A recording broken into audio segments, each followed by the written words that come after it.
Panther look, Pink Panthers sound alike. Good evening, everyone, and here we are again. It's time to take a look at what's going to be on the exam, and so let's just jump right into it and get everything all organized and ready for the midterm, which is coming up at the end of the week. Yes, the midterm exam. It will run 1 week only. You can start on February 5th, that's Thursday, and it'll run through the following Thursday, February 12th. And the exam is held in the Social Science Testing Lab. That's the center building at 456. You've probably already been in there. The exam will be a computer exam. It's an objective exam, and there will be 50 questions. And the good news is you are allowed one 3x5 note card in the testing center, as we mentioned during our orientation session. That is front and back if you wish. And it is, again, it's the stuff that after we've gone through all of this and you know what's going to be on the exam, that is the stuff that might be confusing. To just mark down things on that card so that you can use it as a reference. Study guides are now available on Moodle for downloading. The study guide gives you a summary of everything that we have seen in the videos, accompanied by the material associated with the book. And it's all the subject matter, and it sort of follows the order. But it is available now on Moodle. You can download that. You can go through it. It's a little more detailed than what I'm giving you here tonight. But it will give you what you need to know to pass the exam. I just want to remind you that you are responsible for your exam. It is your responsibility to make the exam, the date and time. And to do that, be sure and check their website. What you see there, it's also in the syllabus. But anyway, you are responsible for getting there, not me. There will be no makeup examination, so you have 1 week to do it. That's plenty of time. And let's jump into what is going to be in the exam. It's going to cover everything from the classic Hollywood style, that was week 1, through the romantic comedy, which is going on this week. So let's take a look at the classic Hollywood style, which included an overview of the American movie industry. And just keep in mind that there are 3 parts to that: production, distribution, and exhibition. In other words, the Hollywood studios produced the films, they distributed the films to theaters that they owned. Also, be aware of that lower part there that says the industry's use of genre to minimize financial risk. That is also very much a summary of what the Hollywood studio system was all about, and we'll talk about that as we move into genre. But essentially, it is that idea that you make one film that proves very successful, or one type of film that proves successful.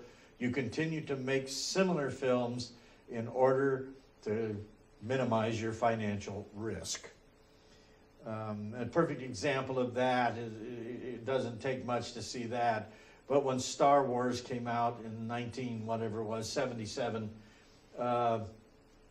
all of a sudden we had an influx of science fiction type movies, space opera movies, one after the other. All of them saying, oh, we're not copying Star Wars. Oh, no, we had this movie in mind long before Star Wars came out. Yes, exactly. But that's how that works. You minimize your risk. Okay, moving on. We also want to you should have an idea here about the history of the motion picture, understand the early projection technology, and understand the theory of persistence of vision.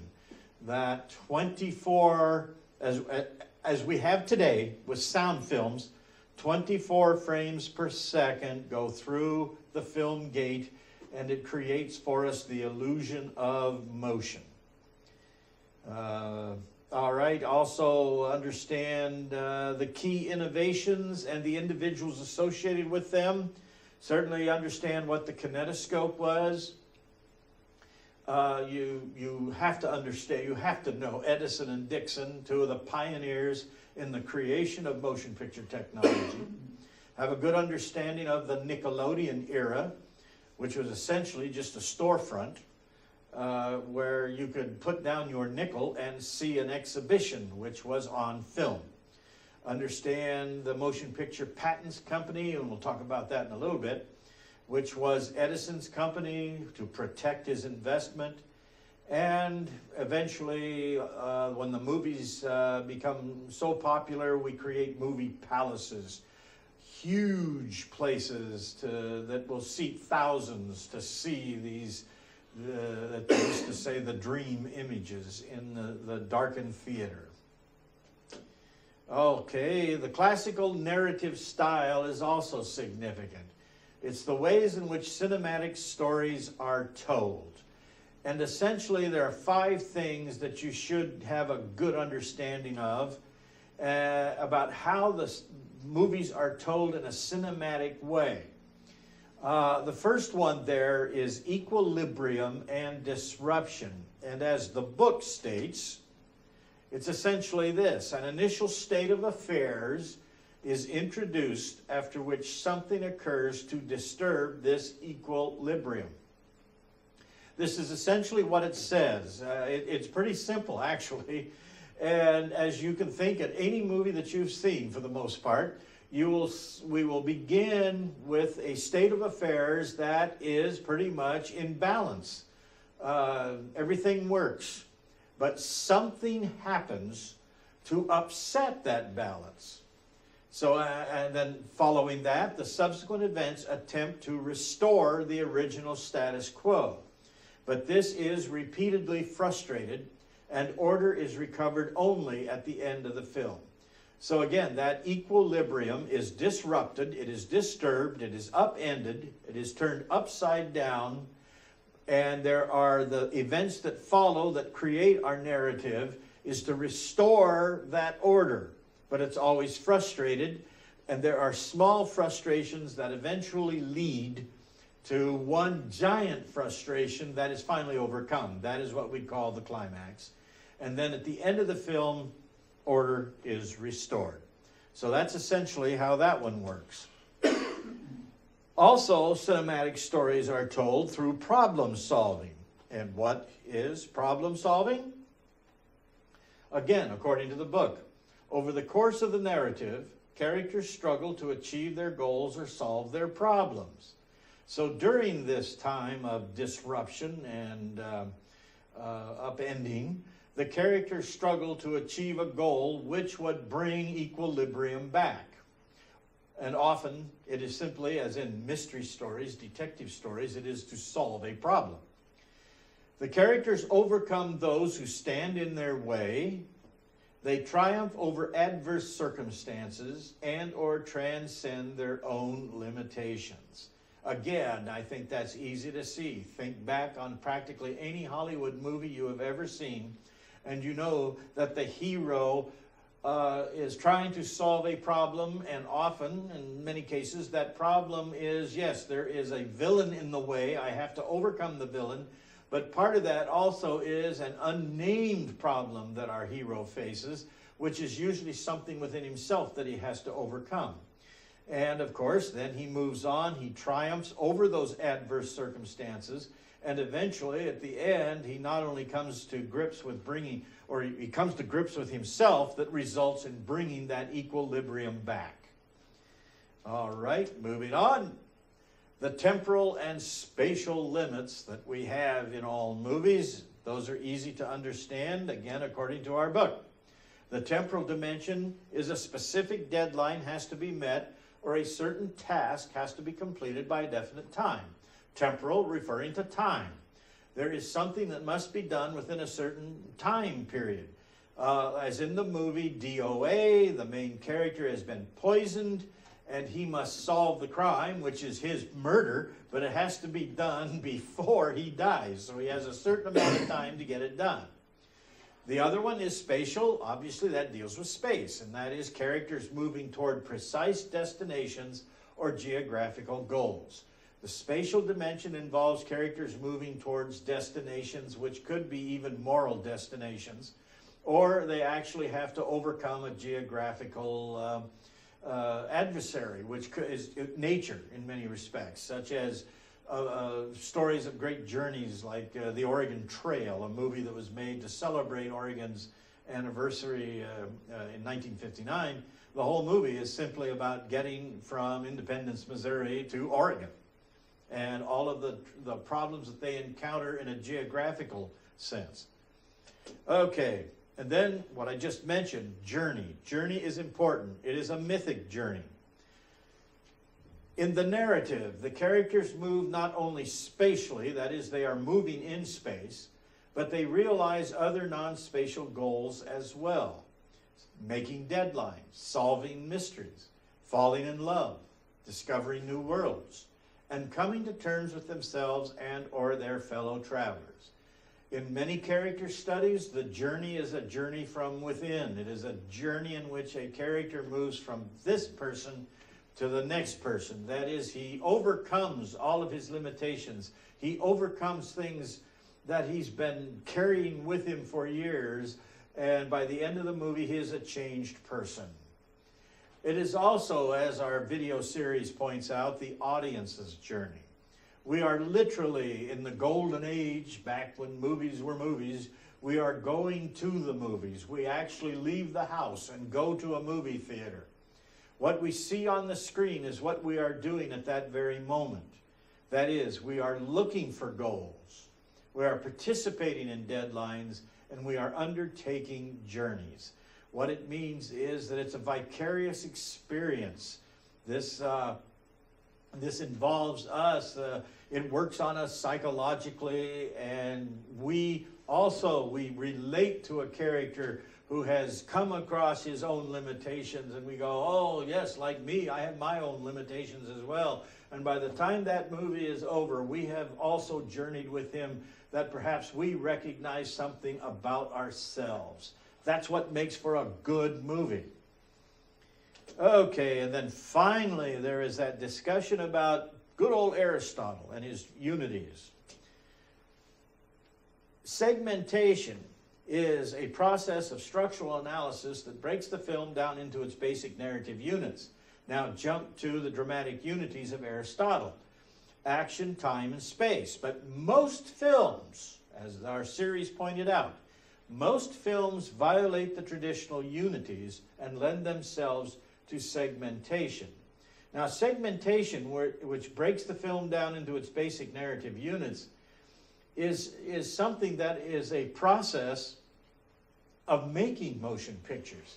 We all have seen back behind the scenes of making films in which, we have this camera set up, the clapper boy runs out there and he goes, scene 21, take one, clap, and action, and they go through the scene. That's done. That is a very specific element. That is a brief part of the movie. It is a segment of the movie that is taken and filed away over here, which will eventually be joined with other segments of that movie.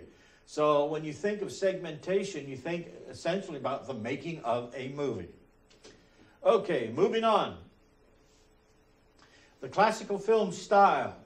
Understand these things. These are the film techniques and the relationship to the narrative. Understand what mise en scène is. It's a French term, which means putting on the scene. The mise en scène is all about is simply what you see within that frame. That's all it is. When we talk about mise en scène, when a critic would talk about mise en scène, all that's significant there is what is within that frame. Okay? Nothing else matters. Don't think about person walks off stage or walks off screen. Don't worry about it. It's everything that's in that scene. Understand camera movement techniques. The camera moves in interesting ways. The camera moves. It can move literally, laterally. That is, it can move on sideways, which is called, can be a tracking shot or a following shot in which it can move on the Z-axis. It can go in and out. It can also, our camera movement, it is stationary on the tripod, but it swivels, and that is our pan shot. Okay, and then we have crane shots in which it literally moves on a crane. It has all of those techniques, and how those techniques fulfill the promise of the scene that we're looking at, how it shows us ways of seeing. Lighting, understand different types and effects of lighting. We have a high-key lighting, low-key lighting. The sound, all the things involved with it. We have microphones that actually pick up the sound for us. We have mixing when they mix things together. It's not just, it's mixing of our dialogue, the dialogue tracks that get mixed with sound effects. We have scoring, which is the music and the continuity. Moving on, shot and scene. Understand the difference between a shot and a scene. A scene is a dramatic moment of the film. That's different from the shot. The shot is turning the camera on and turning the camera off. A scene is a dramatic moment. Scene editing. Understand between and within scenes. Hollywood films have what we call invisible editing. We're not aware of what is being cut. It cuts, and usually with a scene, within the scene, we cut from very much a long shot that establishes where we're at, establishes that we have three characters here, and then it cuts in, and it'll cut to a medium shot, then it cuts to a close shot, then it cuts back to a wider shot, it cuts to a two shot, it'll cut to an over-the-shoulder shot. It's all of these kinds of scenes, or shots, that are within a scene. And then you have the editing that is between scenes, and how almost all films today use a jump cut. Previous to that, we went through dissolves and fades. Scene organization, linear, circular, flashback. How is this set up? Is it just simply linear? One thing follows another, or does it come back? Is it a circular thing, or in many films, as you know, flashbacks, it tells us a story that has happened that brings us up to date, or you have, in Citizen Kane, at times you can have flashback within a flashback within a flashback. Understand, understand cross-cutting. Cross-cutting is something that if you stop to think about it, if you're watching a film right now, all of us are very familiar with the language. It's like speaking English. Now, or speaking our native language. We look at a film, and what we already know the language. We know how it's going to work. But think back in the very beginning, how that had to come to us. Somebody had to do this, and you go back to the silent era, and you're first putting scenes together. When you cut from one scene to another, the natural inclination is that we have shifted in time. That's all. It has gone from space. It's back to our temporal and spatial dimensions. We've gone from one place to another, or from one time to another. But cross-cutting was created at the very beginning, and you can find that in the Great Train Robbery. Cross-cutting is occurring at the same time. The example, obvious example, is the villain who has tied the woman to the railroad tracks, and the train is coming down the rails. It's going to, destroy her, kill her, annihilate her. And coming down the trail is the hero on the horse. And we cut among all of those scenes, and it tells us it's all happening at the same time. So that's cross-cutting. Understand point of view editing. Who are we seeing this from? The point of view. Most Hollywood films, it's the fourth wall. It's very simple. It's like on the proscenium arch on a stage. The fourth wall is gone. But sometimes directors play with that, and we see it from a different point of view. All of those crazy, mad slasher movies, they love the point of view of the killer coming after the victim. And then the next one there is the 180-degree rule. They do talk about that. That is maintaining continuity. I'm not going to go on forever about that, but the 180-degree rule is essentially that line that you do not cross so that you maintain continuity. So when you are cutting among the factors within a scene, that you maintain that continuity, that it's all, everyone is looking the same way, that sort of thing. All right, we got to move on. The studio system. The Motion Picture Patents Company, you might say, is the first studio. That is Edison's company. That was his company set up to maintain control of his invention. Then the key players that are involved in the creation of the early studio system, the production of films, and those are the people right there: William Fox, Carl Laemmle, Louis B. Mayer, Samuel Goldwyn, and Marcus Lowe. They are the founders of the motion picture industry. The strategies of control. Studio system at the time, they were an oligopoly, which means vertical integration. What that means is that they controlled production of the films, they controlled the distribution of the films, and they controlled the exhibition of the films. In other words, producers, distributors, and movie theaters. Blind booking and block booking, those were business practices. Blind booking essentially saying that you got to buy my movie without seeing it. And block booking essentially was a way of saying it's pretty much like our cable systems. It's pretty much, if you want this movie, you've got to take all this other stuff. It's that simple. You want the big movie, you got to take all of our other movies. Then you have runs, zones, clearances. You can look that up, get those things straight. And then in 1915, the Supreme Court finally rules the Sherman antitrust ruling, which states that the MPCC was a monopoly, and it died, it eventually disappeared. And that was a business practice. That had absolutely nothing to do with censorship or an art form.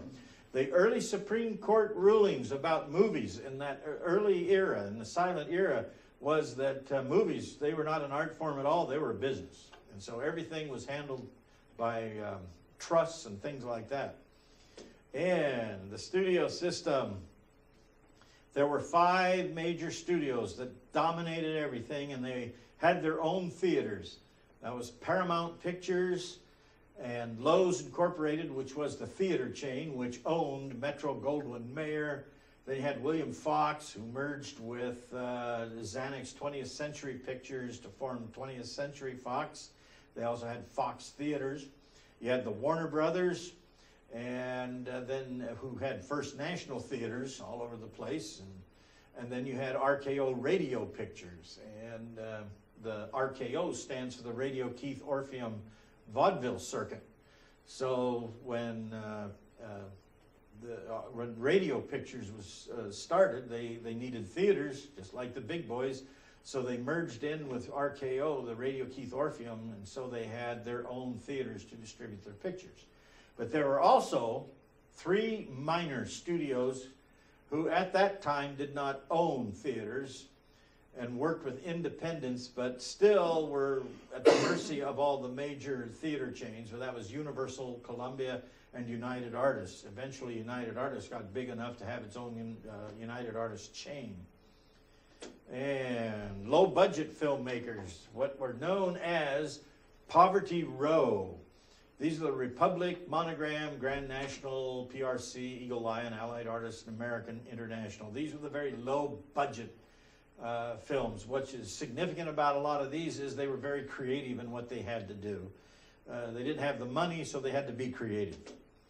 Then the Department of Justice Paramount case in 1948, that broke up that oligopoly. It was the effect of the breakup, understand, on current film production, which means essentially that movie studios are banks. Movie studios finance independent productions and then distribute them to theaters. Recognize that the average cost of film production over time has increased substantially. I think you already know that. And then the rise of film artisans, independent film producers, which pretty much dominates all of it today. And as I just stated, old studios are now financiers. They distribute them independently made films. The stars. Stars have mass personas and created by film studios. The significant thing there is that since the breakup of the studio system, stars can make it via other media. For example, music and television, and an often lot, you know, if you're a singer, you eventually get on film. And we move on to genre. It is the ability to categorize movies, but the most significant thing there is that each new film banks on a number of familiar elements, motifs, and themes, but in a new way. To borrow it from music, it is theme and variation. It is the same thing that we expect to see, something about outer space or whatever, but it's always done in a different way. The Western is distinctly American. It's based on dime novels and real-life characters. However, those real-life characters are never depicted in a realistic sense. The three essential ingredients of the Western: the hero, the villain, and the landscape. The symbolism is East meets West, fact meets fiction, culture versus nature, culture and conflicts. All of those things, you'll understand that when you review what was said. The last Western is what's known as space films, which are the final frontier. And then we move to American comedy. Essentially, they are an expression of social repression. It's often the early American comedy dealt with class issues. Obviously, we see that with Charlie Chaplin being the tramp. The popular comedy actors, the history and type of comedy are associated with them. The silent comedy, about all it could do is give us slapstick. And that's manifested by the works of Chaplin and Keaton. And then in early sound, we get verbal wit.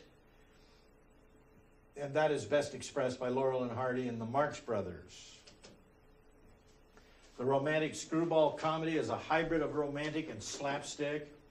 Then the ones that followed are thesis comedies, black and dark comedies, and then the raunchy stuff that you guys like. And then there were also family comedies. And we got through that for the most part. So if you are confused, bewildered, rattled, depressed, and desperate like I am, then stop by during office hours or send me an email and we'll try to straighten you out. But it should be made perfectly clear, as I argue, by having that study guide with you. The study guide will give you the information that you need to know to pass the exam. It is it's comprehensive. It is everything that we have studied, and the point of it is you go through it, and when you say, oh yes, I know that, I know all of these things, but this I don't know, then that's what you have to look up. And that's also, if it still gets confusing for you at that point, that's what that 3x5 card is all about. And that study guide is on the web. It's on Moodle right now, so you can download that. And again, let me remind you, there are no makeup exams, and you are responsible for your exam. And that brings us to the end. And I do have a student. Are there any questions? No, thank you. No, okay, no questions. All right, so we've reached the end. So good luck. Again, if you need anything, be sure to send an email or stop by tomorrow. See ya. Thanks. Bye. Thank you. Good. Okay.